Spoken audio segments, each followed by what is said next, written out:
So last week I showed you how to take these long exposure time-lapse images of storms and lightning, and this week we're gonna edit. And if you haven't seen that video, check the link in the description. Today, we're editing 3 types of images. We're gonna do a single lightning strike image, we're gonna do a composite of multiple strikes, and then we're gonna put together a time-lapse of this epic shelf cloud that came through on Anastasia Island on my last live stream. All right, so here's a lightning image I took on one of my recent live streams. Foreground here is kind of blurry, not happy with that, so we'll probably crop most of that out, if not all of it. So I'm just gonna do some basic edits here, get the horizon straight. We're gonna change our white balance, go ahead and just do auto to get that closer to natural. Bring our exposure up. So we have our clipping on, showing us our whites are clipping there on the strikes. It's okay if they clip a little bit, you can always bring that down, because they usually are pretty bright. That's why you usually underexpose. All right, so let's go ahead and crop this. I'm gonna go with like a really wide version, either a 2x1 or even a 3x1. See, I don't like how blurry those are, so yeah, let's go 3x1. Give us a really wide view. Okay, looks good. Yeah, right there's good. Just brighten this up, make sure our highlights aren't clipped. Let's bring this down a little bit.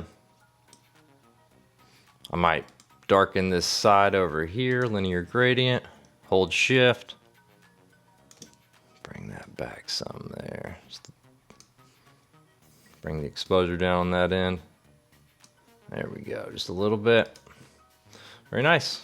Could warm it up a little bit. It's kind of nice with that orange tone. Let's see, we got some noise too. Look at all those hot pixels. I'm not gonna make you sit through that, but let's go ahead and denoise it with the AI denoise here in Lightroom. Yeah, much cleaner. These whites out a bit more, highlights down. Go as dark as you like, but just watch your histogram up there, and yeah, that's pretty good. And bring my black point up just a tiny bit, just to give it that slight flat look.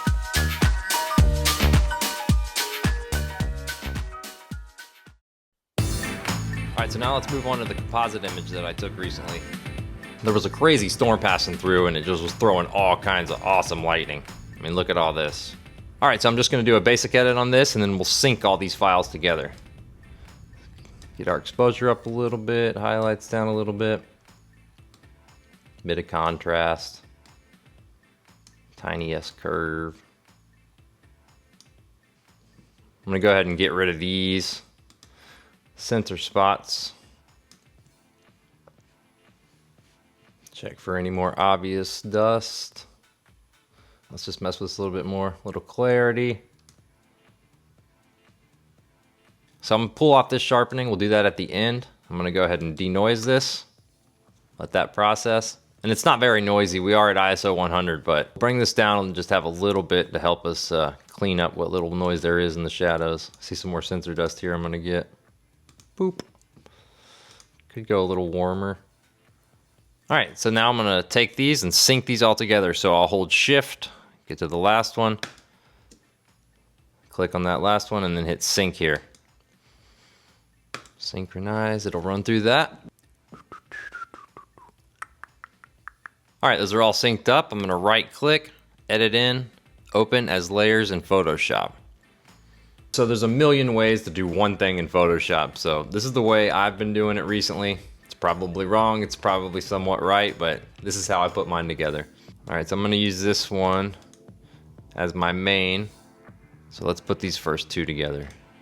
So basically what I'm doing here is selecting the layer with a bolt, clicking this mask icon, and then I'm hitting B for brush, and then hit X to make sure you have black selected. And then just zooming in and drawing over the bolt to basically erase it. We're gonna invert it in a second. So right there, we got the bolt, and then we'll select our mask. On Mac, I hit Command I, and there you go, we have our bolt. Then we're gonna come in here, double click, the blend if layer, bring this black up till you see it go away, but also you can hold Option and split that so you have a better fade. Let's still get this here. See what I mean? You can get it just out, nice and clean. That's the only thing that's overlaid. So I'm gonna do the rest of these, and we'll combine all these bolts together.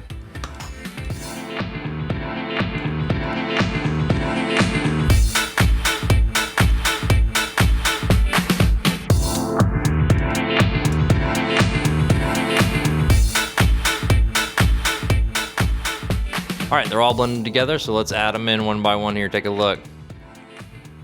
I don't really like the way that one's sitting there, so I may actually take that off because it's kind of just floating there. We're gonna go to the mask, make sure we have black selected, brush, take this off down to here so it's crossing off that one. A little more natural looking. All right, let's add the next one. Nice, nice. That one's got a little funky up here, right?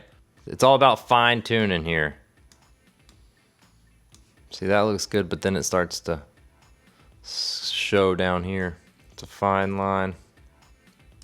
That looks good. Oof, almost good. That looks good right there. Next one. Bam. Looks good. And then we did add that last one. I was able to get it. Looks pretty good. So there we go. So we're just going to hit save. Command save. And that'll take us back into Lightroom. All right, so from here, you can just edit as normal. And that's how you composite multiple strikes from a time lapse into one image.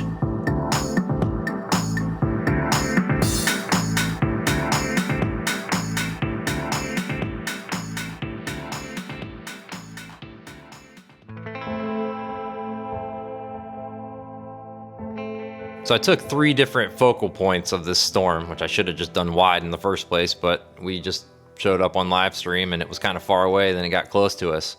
That's the raw file right there, pretty close to what it looked like, to be honest. But just like the last composite, we're gonna do an edit on this first one and then sync all the files. So let me do that real quick.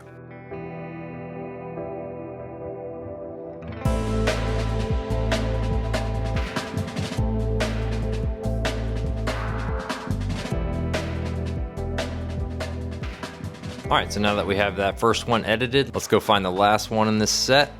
There it is, and then we switch to wide. So number 300, we'll hold shift and click that. Then we're gonna click sync, synchronize. Let that run through its settings. And then there we go. So we have all those files selected still. I'm gonna hit Command Shift E, or you can go up here, File, Export. Sharpen for screen low, no resize, so we'll do the full image quality, so don't have any resizing, no watermarking, no post-processing, and then we're just gonna export that. Let those files export. Bam. All right, so we have our files exported. Let's fire up Final Cut Pro. But honestly, you can use any editing software, like even iMovie or any basic free one. We're just gonna put these in and make them individual frames. Let's open up Final Cut Pro. All right, File, New, Project. We'll do Shelf Cloud. Make sure we got 4K.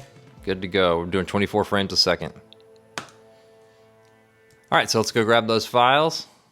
Select them all, 1.4 gigs, and bring them into your timeline. It's gonna take a minute, so I just hold here until it loads. There we go.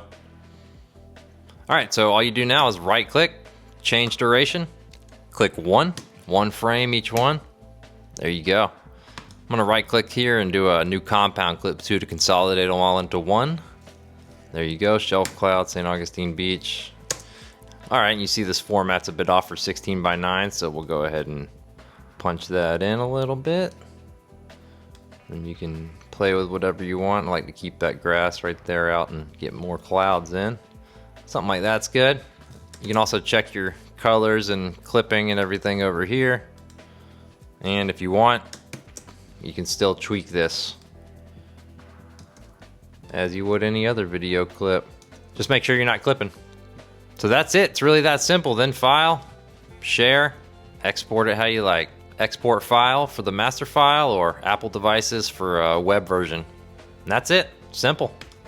And if you want to know how to take these types of images and time lapses yourself, I'll show you exactly how in this video right here. So go check it out, subscribe, and we'll see you next time. Peace.